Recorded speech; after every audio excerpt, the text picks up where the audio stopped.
wabarakatuh. Halo Fox, selamat datang di YouTube channel Fakultas Vokasi Universitas Airlangga. Dan kembali lagi bersama Podcast Vokasi on Podcast, yang kali ini akan membawakan episode mengenai special sharing session bersama para alumni yang luar biasa dari Fakultas Vokasi Universitas Airlangga. Bersama saya, Nadia Tika Sari Putri dari Duta Vokasi 2024, yang tentunya nggak sendirian nih teman-teman. Sudah dilihat ada alumni-alumni berprestasi dari Fakultas Vokasi Universitas Airlangga. Nah, buat teman-teman yang udah nggak sabar nih, siapa sih narasumber kita kali ini dan episode apa yang akan kita bahas kali ini, teman-teman bisa stay tonton video ini sampai akhir. Nggak lama-lama lagi, kita sambut narasumber kita kali ini, yakni Kak Ragil Wiramukti dan juga Kak Prastya Bagus Pamungkas.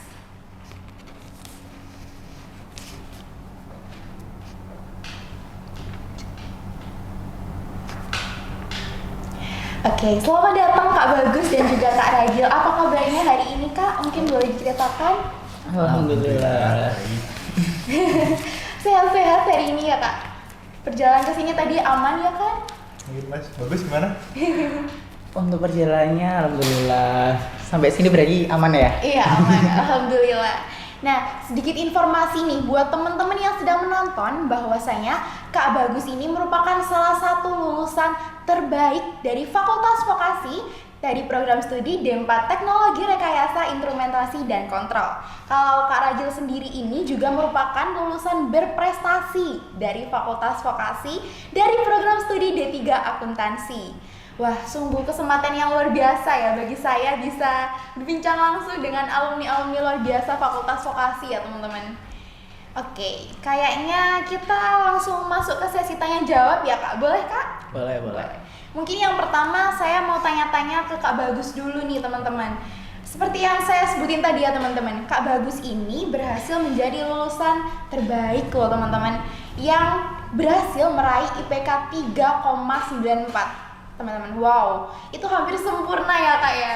Keren sekali. Nah, saya mau tanya ke Kak Bagus nih sekarang. Kira-kira boleh nggak sih Kak diceritain sedikit aja gimana perasaan Kakak setelah meraih IPK yang hampir sempurna itu dan bisa jadi lulusan terbaik Fakultas Vokasi, dan mungkin bisa di-spill nih apa rahasia belajarnya? Waduh, pertanyaannya ini agak berat ya. Wah, sebelumnya terima kasih banyak karena jujur kalau dibilang sempurna itu jauh dari kata sempurna ya teman-teman ya, karena menurut saya IPK tinggi itu memang penting, tapi yang penting itu proses dimana saya adalah dapat IPK ini, prosesnya dan bagaimana kita cara mendapatkan hal itu. Namun kalau ditanya rahasia belajar ya, rahasia belajar ini mungkin lebih ke disiplin dan konsisten aja.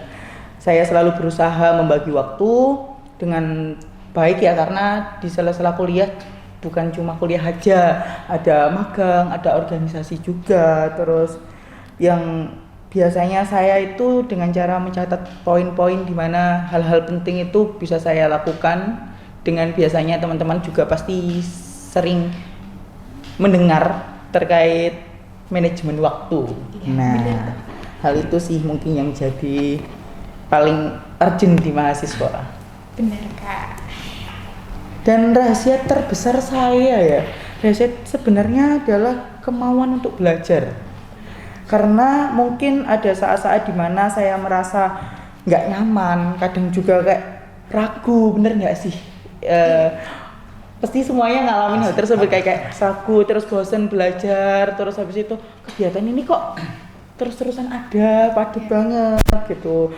Nah dari situ saya mungkin dengan cara berpegangan prinsip kita yang ingat lagi bahwa tujuannya di sini kita belajar, menuntaskan hal itu dengan baik. Bagaimana kita mempertanggungjawabkan kuliah ini kepada kedua orang tua kita yang membiayai kita di rumah, mendoakan kita, berharap banyak pada kita. Itu sih intinya, itu prinsipnya.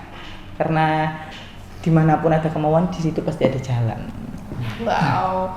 Tapi saya dengar nih ya Kak, Kak Bagus itu kemarin juga sempat dapat tawaran langsung ya Kak dari Pak Rektor langsung masuk kerja tanpa tes. Wow, Wah. itu kan momen yang pasti nggak akan terlupakan ya teman-teman ya. Langsung dari Pak Rektor apalagi. Nah, boleh diceritain juga nggak Kak? Sedikit aja, mungkin gimana perasaannya atau kelanjutannya sekarang bagaimana gitu. Wah, ya memang dibilang momen yang nggak akan pernah saya lupakan itu benar. Rasanya campur aduk gitu loh, antara kaget, Iya. seneng, terus pastinya juga sangat bersyukur ya teman-teman ya. Nah, waktu itu Pak Rektor memberikan tawaran itu secara langsung dan jujur saya sempat nggak percaya di momen wisuda itu saya dipanggil Pak Rektor untuk mendapatkan kesempatan tersebut. Tapi kayak gimana cara mengingat perjalanan setelah kuliah itu sangat-sangat gimana ya nanti kita setelah wisuda itu yang tanpa berpikir panjang lagi saya menerima tawaran tersebut. Kalau misal ditanya terkait perasaan ya itu tentu bangga, terharu, terus karena bisa sampai berada di titik itu dimana habis wisuda langsung ditawarin Pak Rektor dan saya juga merasa hal ini adalah tanggung jawab yang besar karena langsung direkomendasikan oleh Rektor Universitas Airlangga dan itu nggak semua wisudawan dapat kesempatan itu gitu loh.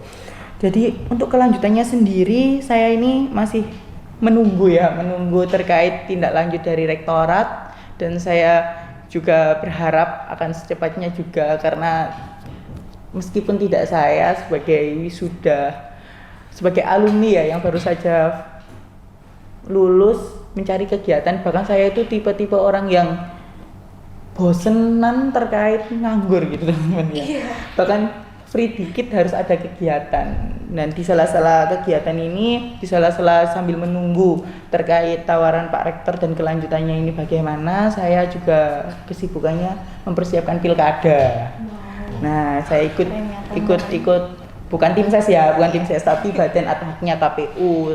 Saya menjadi PPK di Kecamatan Menjeng gitu. Jadi ya banyak sekali ya, apalagi saya di divisi PSDM, di SDM Parmas sehingga saya di sini waktu bulan ini tuh benar-benar harus melakukan sosialisasi di tiap desa, terus ada rekrutmen KPPS. Jadi saya sebagai badan ad hoc di KPU ini ya dengan mengisi waktu luang setelah wisuda itu dengan mengambil kesibukan-kesibukan tersebut. Luar biasa ya teman-teman, kegiatannya Kak Bagus ini padat sekali dan nggak suka nganggur. Bener, itu kegiatan kita harus produktif ya Kak Bagus ya. Benar. Nah, kalau setelah saya dengar jawaban yang luar biasa dari Kak Bagus nih, mungkin selanjutnya saya pengen tanya nih Kak, ada nggak sih Kak tantangan-tantangan yang pernah Kak Bagus hadapi selama masa kuliah, terutama menjaga akademiknya ya Kak, sehingga IPK-nya tetap stabil itu, dan mungkin ada nggak sih Kak sedikit tips menghadapi tantangan-tantangan itu? Wah, terkait tantangan pasti ada. Pasti teman-teman juga mengalami hal tersebut ya saat kuliah juga. Tapi menurut saya tantangan ini tuh menjadi pembelajaran dimana kita lebih kuat. Salah satu tantangan terbesar yang saya hadapi adalah ketika saya merasa salah jurusan. Saya merasa salah jurusan dan dimana saya merasa bingung terkait yakin nggak sih dengan pilihan saya gitu, apakah benar saya ini anak teknik gitu. Saya merasa tersebut dan sedangkan jurusan teknik di Universitas Airlangga ini kan nggak seberapa yang umum banget gitu ya, tentunya itu yang jadi banyak. Nah di situ itu PR-nya bagi saya ya, bagaimana saya bisa bukan karena jurusannya tapi dengan prestasi-prestasi yang kita tonjolkan sehingga jurusan atau yang ada di vokasi ini makin baik, bukan karena jurusannya jadinya seperti itu. Tapi untuk menjaga prestasi sendiri ya, untuk menjaga prestasi sendiri secara akademik di tengah-tengah kesibukan kegiatan, salah satunya tantangan terbesar adalah manajemen waktu. Seperti yang saya omongkan di awal tadi, seringkali saya merasa waktu 24 jam itu nggak cukup. Kayak merasa benar-benar harus disiplin membagi waktu, terutama saat saya dikejar deadline. Dikejar deadline, terus tugas yang numpuk. Nah itu dulu bahkan saya waktu kuliah itu menerapkan kalau bisa sekarang kenapa nanti gitu. Itu sih benar, soalnya nanti semakin banyak, semakin numpuk, semakin malah Bahkan kalau numpuk teman-teman juga merasa males kan Iya. kerjaan. Waduh, banyak ya ternyata baru tanggung jawab kita. Nah, kalau ditanya tips itu saya itu ada 4 sih. Yang pertama itu terkait skala prioritas. Yang kedua, belajar secara konsisten. Meskipun kita buat skala prioritas tapi kita nggak konsisten, ya udah kita hanyalah wacana. Yang ketiga yaitu menjaga keseimbangan akademik. Mana yang lebih penting? Organisasi itu penting, akademik itu penting, kita di luar juga penting. Bagaimana kita bisa mengetahui hal yang mana lebih penting dan di situ paling berdampak bagi kita. Dan yang terakhir itu cari dukungan.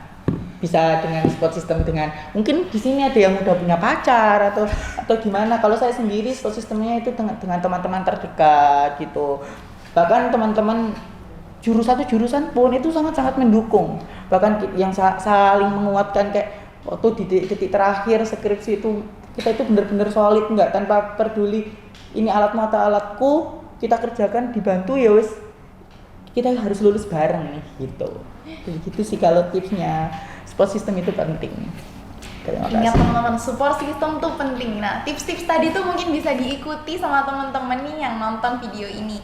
Nah, mungkin setelah dengar jawaban yang luar biasa dari Kak Bagus, selanjutnya saya mau tanya-tanya ke Kak Ragil nih. Boleh nggak Kak? Saya tanya-tanya ke Kak Ragil. Boleh.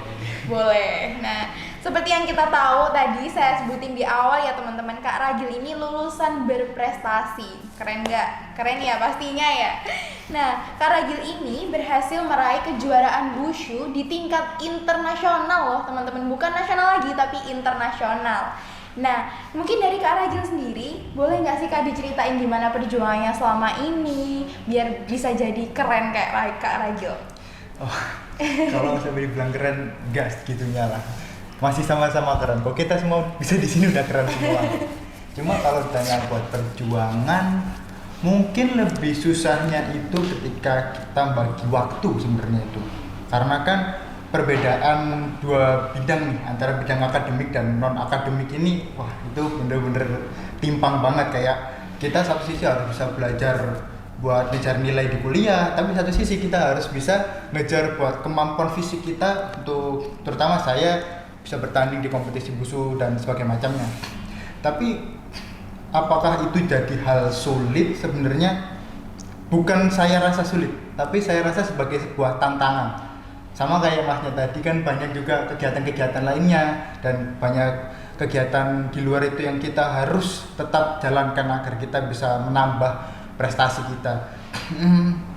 Saya rasa semua orang pasti punya tingkat kesulitan masing-masing kok. Kalau sampai dibilang kembali, kalau saya bilang sulit, enggak. Semua bisa dijalani. Semua punya kesulitan masing-masing, semua punya perjuangannya masing-masing. Nah, terutama kalau saya perjuangannya ya itu tadi, ya membagi waktu antara latihan dengan belajar aja mungkin yang susahnya sih itu. Nah, seperti yang disebutkan Kak Ragil juga ya Kak. Kan Kak Ragil ini dari program studi D3 akuntansi. Nah, sambil kuliah di akuntansi kan pusing ya Kak ya pastinya. Terus harus juga latihan wushu mungkin. Nah, itu pasti sibuk banget ya, harus ngatur waktunya. Nah, gimana sih caranya Kak Ragil tetap bisa fokus di kedua hal tersebut tanpa ada satunya tuh yang jomplang? Mungkin ada momen di mana kuliah sama latihan atau kompetensi itu bentrok. Nah, gimana Kak Ragil cara mengatasi hal tersebut? Pernah ada di satu masa, mungkin di sekitar semester 2, semester 3 itu saya kuliah. Ada kompetisi dan setelah kompetisi itu ada ujian, saya bukan tahu UTS atau UAS. Nah, pada waktu itu saya ambisi banget. Saya pasti bisa menyelesaikan perlombaan ini dengan menjadi juara dan saya pasti bisa untuk mendapatkan nilai ujian sangat baik. Saya ambisi keduanya, tapi ternyata saya gagal keduanya. Saya kalah dan nilai ujian saya jelek yang tamu. Terus dari situ akhirnya saya bukan merasa kayak saya nggak mampu, enggak. Saya berpikir kalau mungkin saya harus temukan cara gimana cara menyelesaikannya, dan cara yang saya temukan adalah kalau misalkan ada sebuah kompetisi dan UTS yang atau UAS dan itu caranya berdekatan, saya nggak bisa untuk mengambisikan keduanya. Saya tetap harus mengorbankan salah satu. Semisal saya membagi waktunya yang awalnya dulu 50-50, ya saya sekarang harus prioritas. Ketika perlombaan ini jauh lebih penting, maka saya prioritaskan untuk berlatih. Mungkin dalam keseharian saya 70% untuk berlatih, 30% saya untuk belajar. Tapi bila kompetisi ini saya rasa bukan kompetisi yang cukup tinggi, saya mungkin bisa prioritaskan untuk ujian saya. Jadi mungkin saya perbanyak belajar, mungkin untuk keseharian saya 70% saya bagi untuk waktu belajar, 30% saya bagi untuk waktu latihan. Tapi ya kembali ke teman-teman masing-masing, kayak Mas Bagus mungkin punya caranya sendiri, mungkin punya cara mengatasinya, dan ya nggak bisa saya samaratakan, semua punya cara masing-masing kok. Jadi skala prioritas ya, seperti yang disebutkan Kak Bagus tadi, skala prioritas masing-masing itu mungkin berbeda, dan gimana cara kita mengatur hal tersebut gitu ya teman-teman. Oke, di fakultas vokasi nih ya Kak, pastinya banyak banget teman-teman yang juga mau berprestasi di bidang non-akademik seperti Kak Ragil. Nah mungkin Kak Ragil ngerasanya takut nggak bisa bagi waktu tadi, itu mungkin juga dirasakan oleh teman-teman di fakultas vokasi, karena mungkin kita juga harus fokus ke praktik, tapi juga harus latihan di bidang-bidang yang kita tekuni itu. Nah mungkin ada tips nggak dari Kak Ragil buat teman-teman yang ngerasain hal itu? Kalau tips untuk teman-teman, saya rasa nggak usah banyak alasan. Kita punya banyak alasan untuk nggak ngelakuin sesuatu. Mungkin kita punya alasan, oh saya nggak sepinter kamu, saya nggak sekuat kamu, saya nggak punya mungkin kemampuan finansial kayak kamu, atau mungkin hal-hal lainnya. Tapi pada dasarnya semua alasan-alasan ini tadi nggak membawa kita jadi lebih sukses kan? Iya. Yang bisa kita lakukan sekarang adalah tutup semua alasan-alasan negatif itu, mulailah mencoba hal baru, mulailah mencoba hal yang kita bisa, entah itu di bidang akademik, non-akademik, atau mungkin di bidang usaha lainnya, lakuin aja. Tinggal kembali lagi ke sebelumnya, masalah prioritas dan bagi waktu lagi. Oke, terima kasih Kak Ragil atas jawabannya yang luar biasa juga ya teman-teman. Nah mungkin tadi saya sudah tanya ke Kak Bagus, sudah tanya ke Kak Ragil. Sekarang saya mau tanya ke kakaknya berdua nih, langsung gitu. Boleh nggak Kak Bagus sama Kak Ragil saya tanya? Oke, Kak Bagus dan Kak Ragil ini kan sama-sama berprestasi ya teman-teman di bidang akademik maupun non-akademik, di bidang yang ditekuni masing-masing.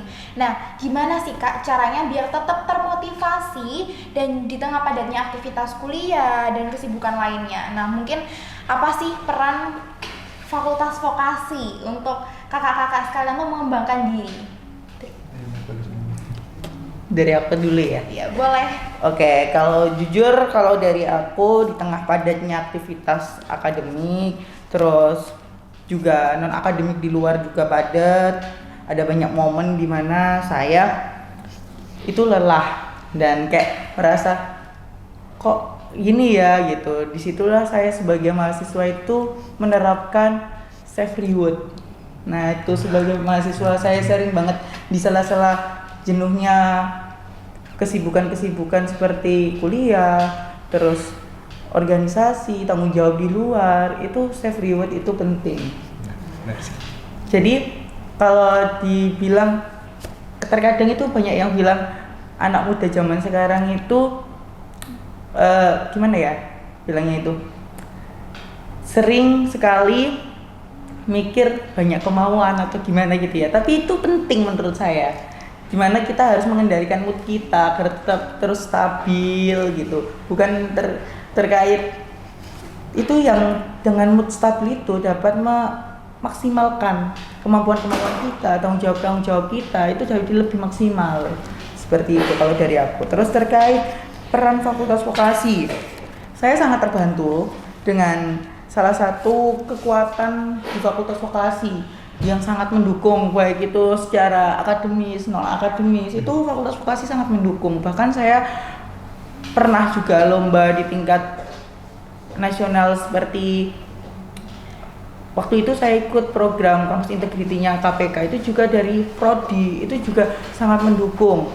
Terus waktu saya juga pernah ikut duta-duta seperti itu dari fakultas, dari prodi itu juga mendukung biaya, materi, terus juga dapat memahami gitu loh, kita itu minatnya di mana. Dari fakultas vokasi itu luar biasa. Mungkin bisa tepuk tangan ya untuk fakultas vokasi. Tepuk tangan buat fakultas vokasi teman-teman.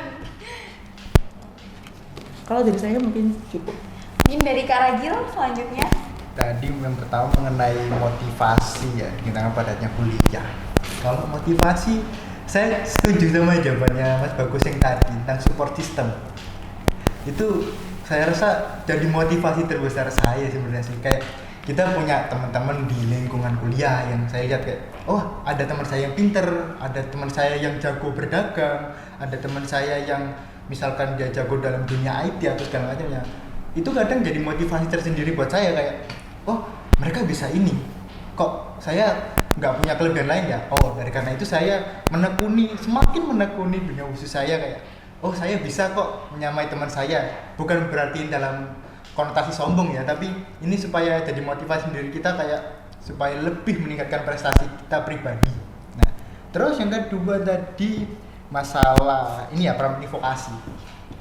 Saya mau mengucapkan terima kasih terhadap para dosen-dosen yang telah membantu saya. Mungkin saya bisa sebutkan namanya juga, mungkin Boleh. seperti dosen Bu Rizka, Pak Prasetyo, dan Pak Yanuar. Saya sangat berterima kasih banyak karena beliau-beliau sangat membantu saya ketika saya kesulitan. Saya izin, ada ujian, ada perlombaan, saya harus izin. Kemudian kayak contoh yang paling dekat, saya kemarin ada tugas akhir, saya harus magang keluar kota karena saya ada pemusatan latihan luar kota. Saya dibantu secara penuh oleh Pak Prasetyo sebagai dosen pembimbing saya untuk memudahkan saya saat bimbingan atau segala macamnya. Jadi saya rasa untuk peran penting fakultas vokasi dari segi tenaga pendidiknya saya sangat terbantu. Keren banget fakultas vokasi ini. Mungkin saya juga ada tambahan nih. Mau nambahin juga boleh. Iya, saya terkait fakultas vokasi ya. Saya juga nggak mau kalah dengan Mas Raki mengucapkan terima kasih. Ya, mengucapkan terima kasih ke dosen-dosennya. Saya juga merasa terbantu dengan dosen pembimbing skripsi saya, kepada Pak Denny dan Bu Siska, dan kaprodi saya Bu Eva, terus adminnya Prodi Bu Tia, itu sangat-sangat membantu saya. Yang paling berkesan ya waktu saya kuliah ini itu dosen wali saya itu Pak Denny, dosen pembimbing saya skripsi Pak